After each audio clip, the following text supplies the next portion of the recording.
Hi everyone, welcome. If you don't know me, I am As. If you already know me, then welcome back. So I have here, you may wonder why I have this notebook here.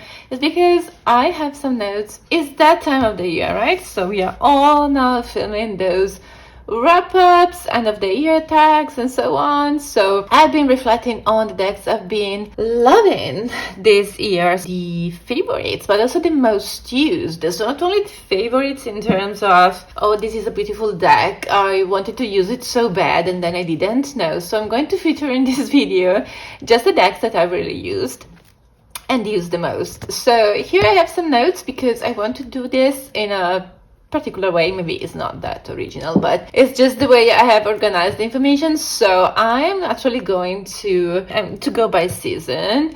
So I will start with what I used at the beginning of this year, 2025, what I used a lot in the summer, and then what I've been using in autumn and winter. So I hope it works. Let's dive into it.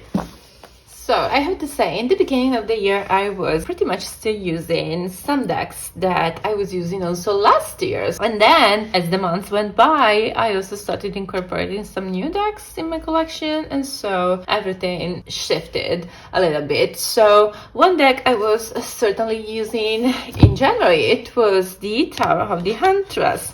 So you may know this one very well. It is now out of print. I think you may still get this, but it's hard to find. Honestly, I don't see this one often around, and also I don't understand why. If you have this one, you would get rid of it. So yeah, this one has been one of my favorite decks to use in 2025. It was also in 2024 actually, and I've been pairing this one sometimes also with other tile decks like also the Folkloric Forest. Then as I started incorporating some new decks, in particular this autumn winter, I've been gravitating towards some different decks, but this one is still a favorite, of course. So it sits on my desk. It is a favorite and one of the most used, but it's also one that in general always stays within reach. So it's one of those that I also like to keep in sight. I just love the mythological, woodland atmosphere here and goddess-like energy. I'm really looking forward to any new decks by Cara Small. So I don't know if she's working on something new, but yeah, definitely. I don't have the Persephone's Garden, and it is one of my biggest regrets. But I have this one, and honestly, I resonate with this one so much, so it's perfectly fine.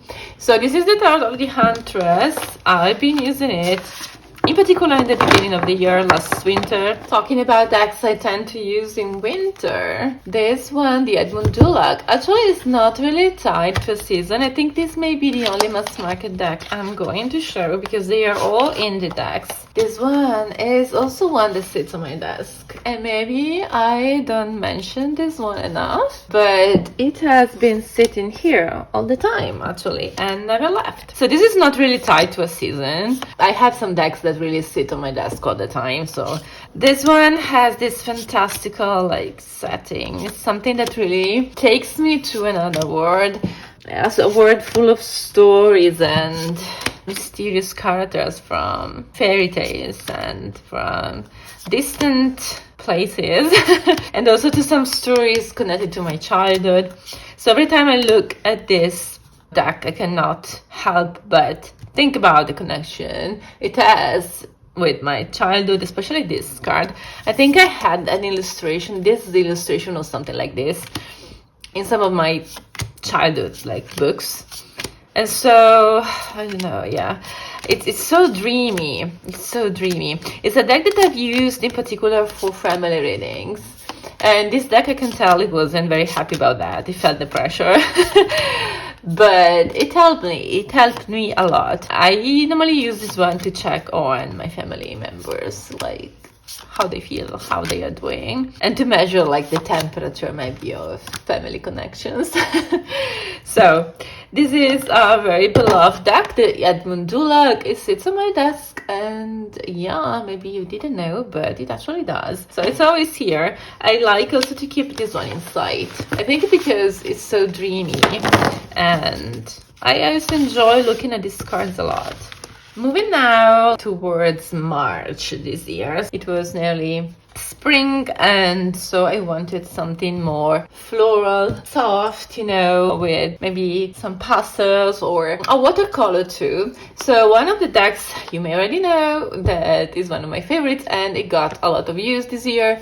This is the Tarot of Aphrodite. I have also released side-by-side comparison between all the three Aphrodite Studio 223 tarot decks, so if you want to check it out. By the way, this is certainly, this is the first deck I got from Aphrodite Studio 223, and it is the most used, I think. It is also a little bit worn, like the edges, you can see. They show signs of use, of good love. So this is a deck I use primarily for love connections. Of course, it's pink, so what else you would like to use it for? But yeah, because it works so well actually. And I always say, like, the postures of these people, the way they interact with each other, actually help me a lot when it comes to reading, about love and connections and relationships. I have to say, this also sits on my desk all the time. So it is not only a spring deck, so I associate this deck with March for some reason. So I'm associating these decks in this video with some months. Maybe not, I don't know, I won't maybe mention the months all the time, but more or less is what I'm doing. Or with seasons, Yeah, and this is so romantic, but as I was saying, it is tied to a very specific type of readings or practice. So I've also tried, to ask other questions to this one, different questions that were not love related. Honestly, it works well for love for me. So yeah, I think there are other decks that work better for other types of questions, like general, daily questions, but this one is good for relationships, and I love it. And all the interactions, the scenes here, just tell me a lot. There's a lot I can pick up on when it comes to that type of readings. So one of the most used of 2025, and if you've been watching my videos, you probably know, because I've already featured this one, the Tarot of Aphrodite. There's another deck I've been using in spring too, and a lot, and this one, even though it's one of my favorites, it actually doesn't sit on my desk, so it moved to the shelf because, yeah, this was more tied to a season. It's not always the case with decks, so I don't think I have a seasonal practice, but I don't think all my decks are tied to a season, a specific season, if it makes sense. So this one is the Botan Tarot, a huge favorite this year. I think it was in my 5 crushes video early this year, and for a good reason, because this deck is stunning. It gives me, the spring feel, and so this deck is April for me, just because of the flowers and this watercolor hues, and it's so delicate, it's so soft, and definitely with all the greens and the pinks, and this is spring for me.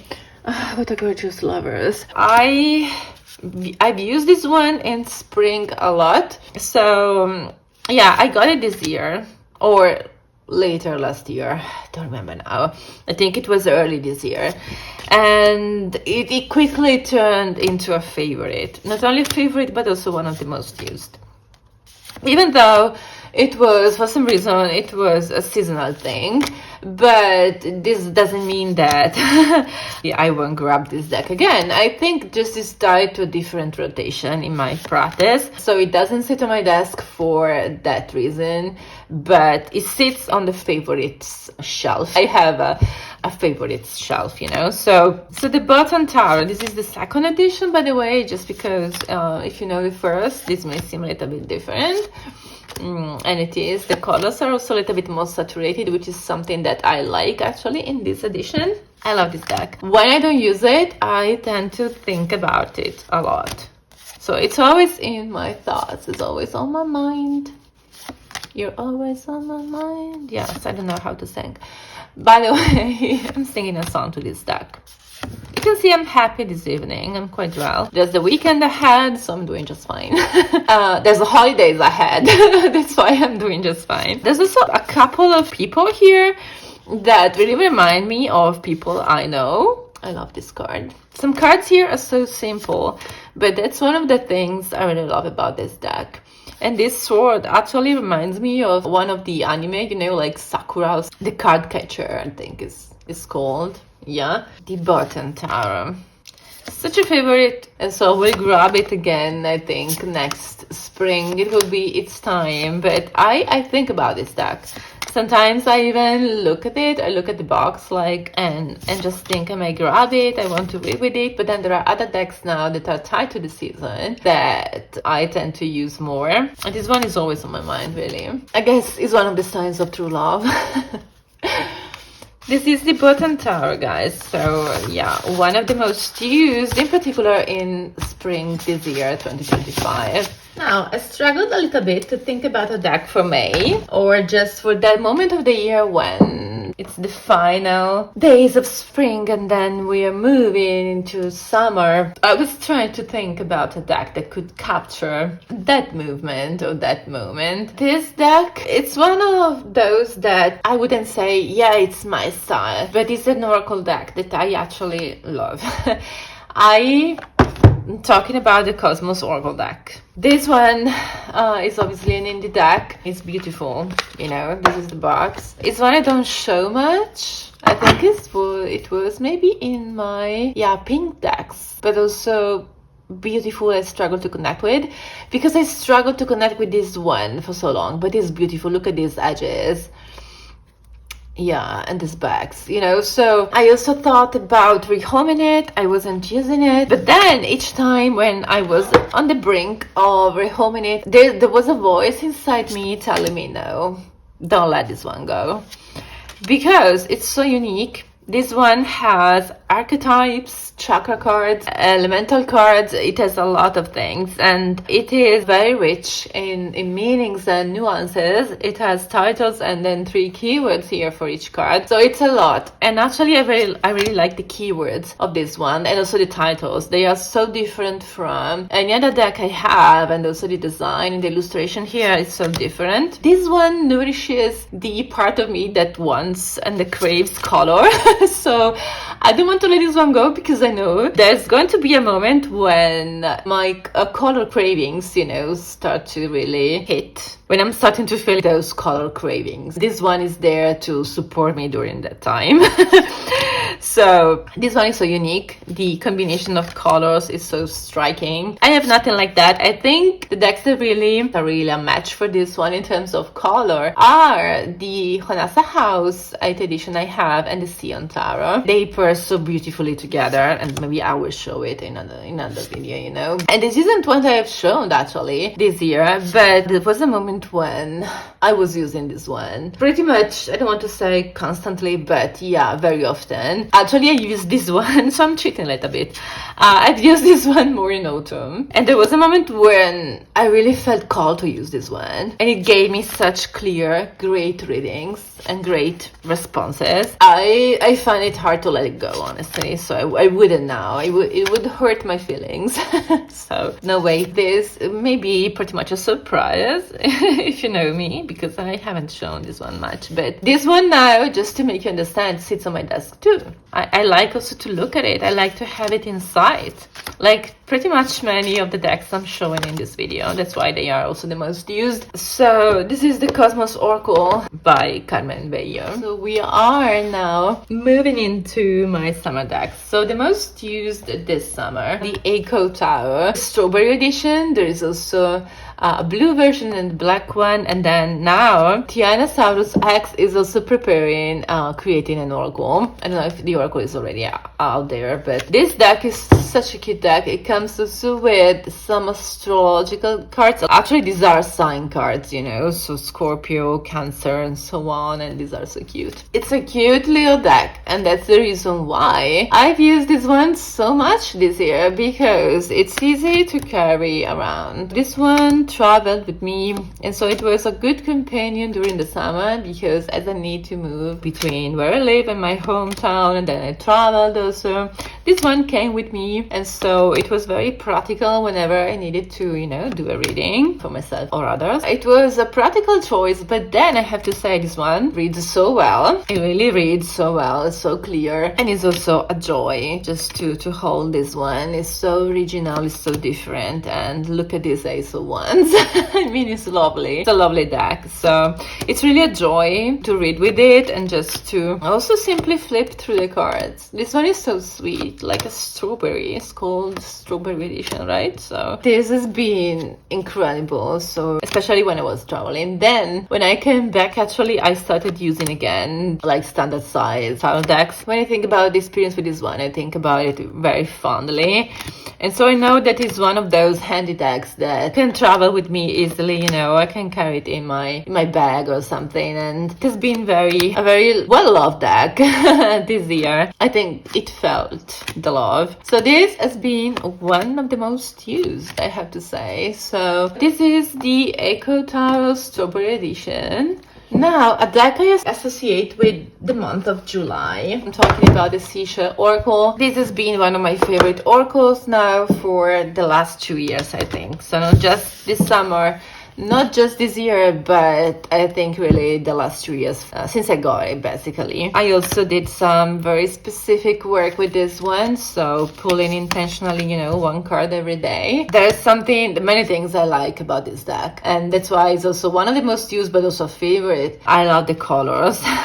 I love shells. There are many memories for me associated with shells too. Like when I was a child and also a teenager, actually, me and my mother used to go to the beach and pick up the shells and then bring them home, and I think we still have them, all of them.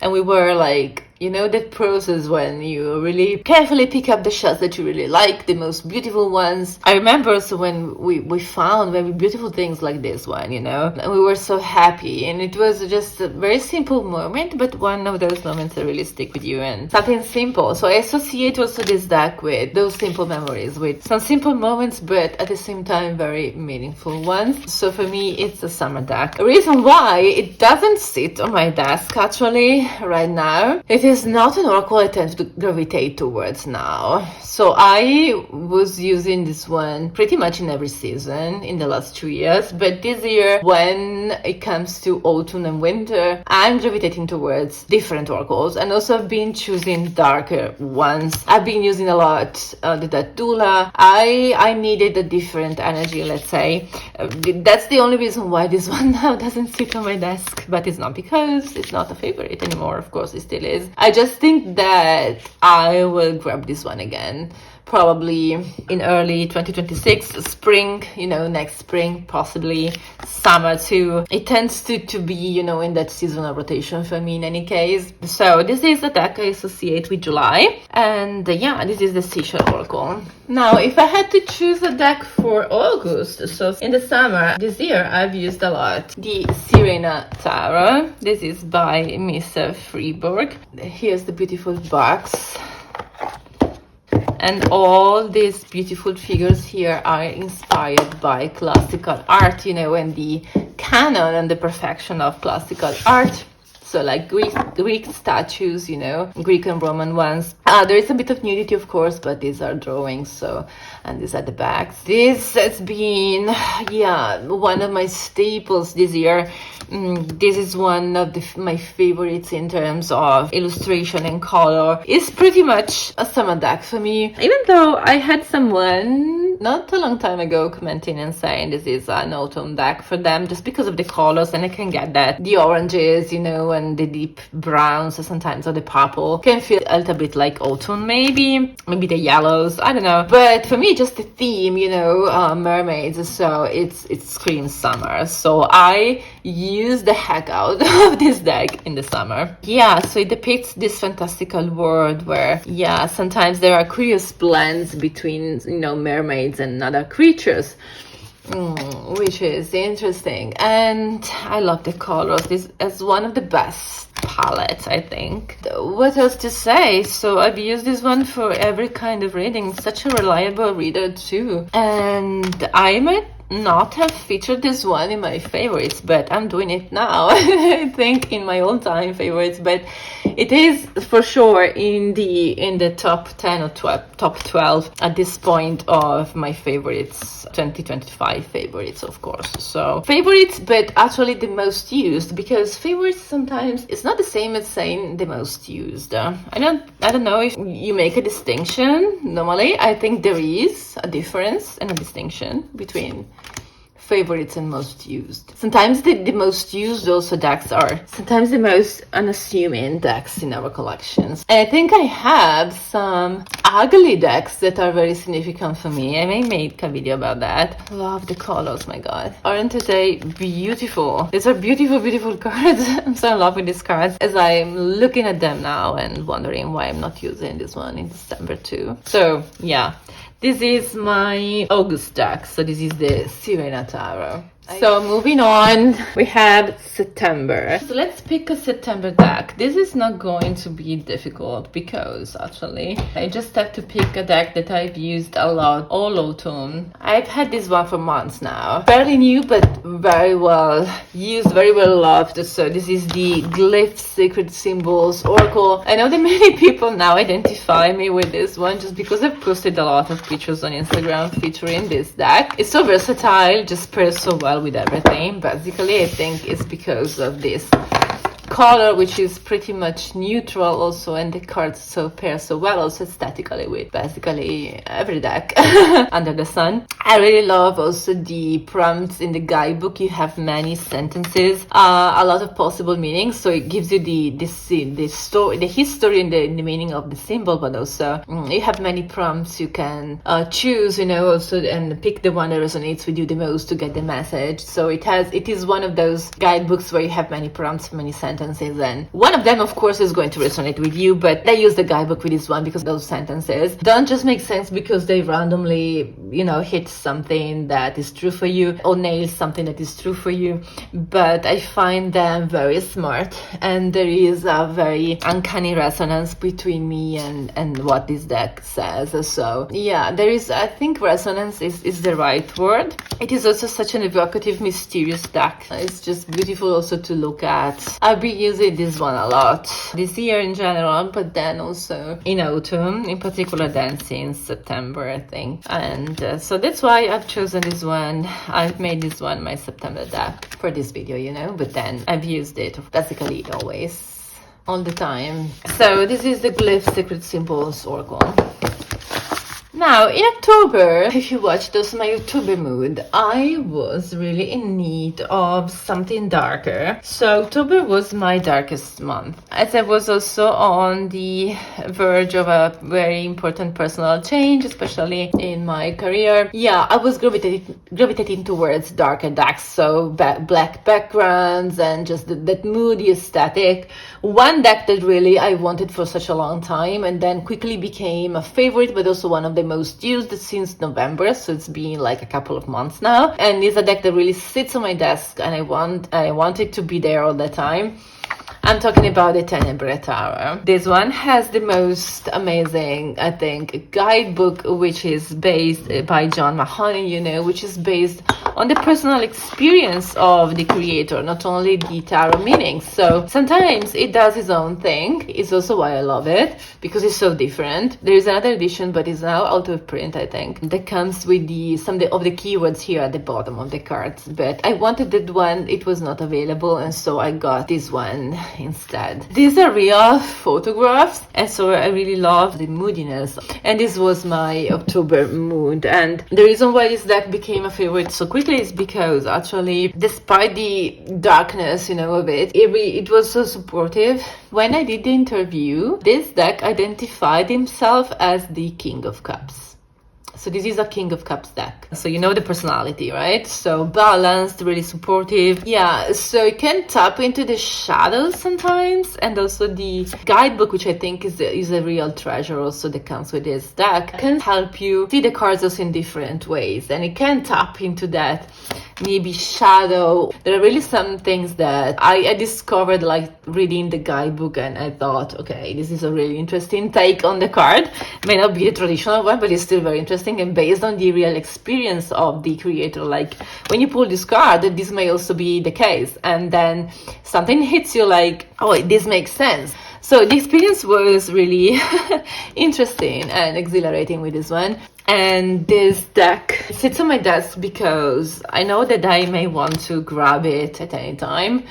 I really like the way that it reads, so it gives me, I love a deck that gives me something different from other decks or anything else I have. Pretty much is what I like to keep, so I like to keep decks that give me that sense of uniqueness. So I have you here for a reason, is because you give me something other decks cannot give me. So normally when a deck then doesn't resonate with me or I don't want to grab it, I tend to let it go, to rehome it or sell it or whatever. This is not the case, so we bonded very quickly, I have to say. And this may be one of my favorite Two of Cups ever. So tender and vulnerable and intense. It's everything that a Two of Cups can be for me. So this is the Tenebrae Tarot, one of the most used since October this year, 2025.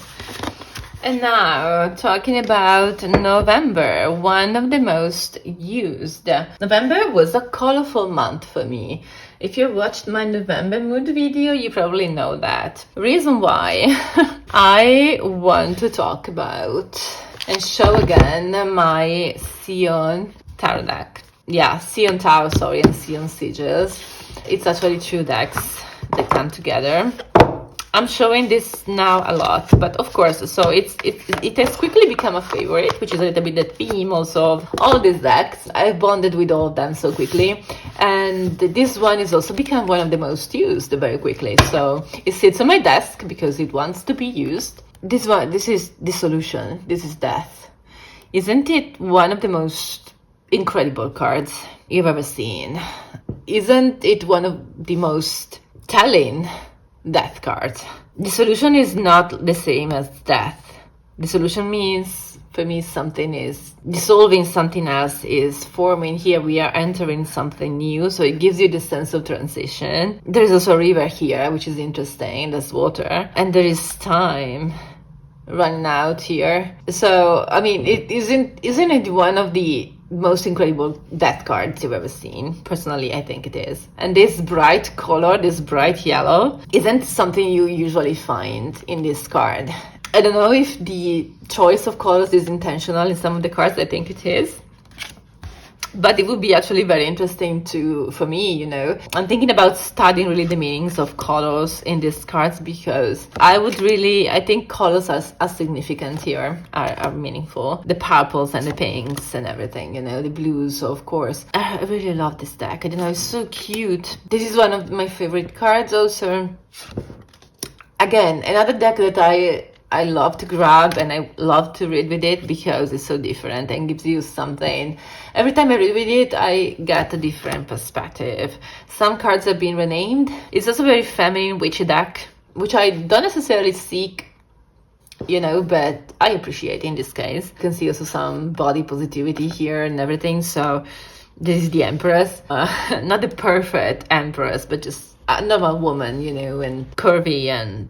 yeah, it's called Elevation, not the Empress, which is interesting. Yeah, there are many also choices that are different in this deck, and they really call my attention. But I think that maybe also a slower approach may pay off, in the sense that if you want to do a deeper study, I would like to take my time, you know, to maybe write down my own impressions, to do like maybe a study here of the colors and something, and maybe the colors combinations too are interesting, to see also what they can get from the choice of that, if it's only aesthetic, you know, or if I also associate some meanings with them.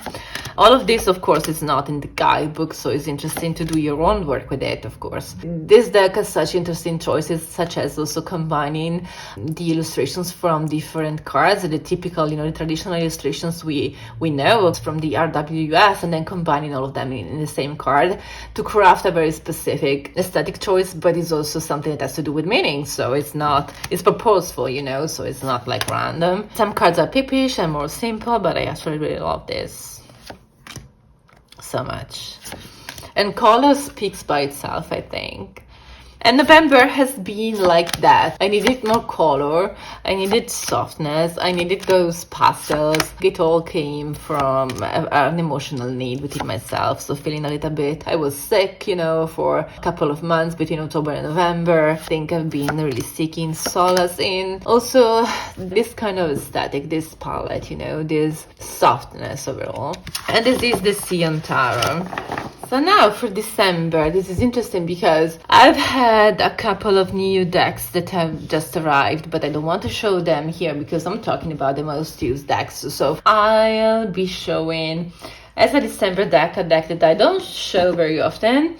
And I'm talking about my Wandering Moon Tarot. Just because when we are talking about real use this year, this is one that in the beginning had two phases. So in the beginning of the year, I wasn't grabbing this one too much. This is one I got last year, actually, maybe 3 years ago.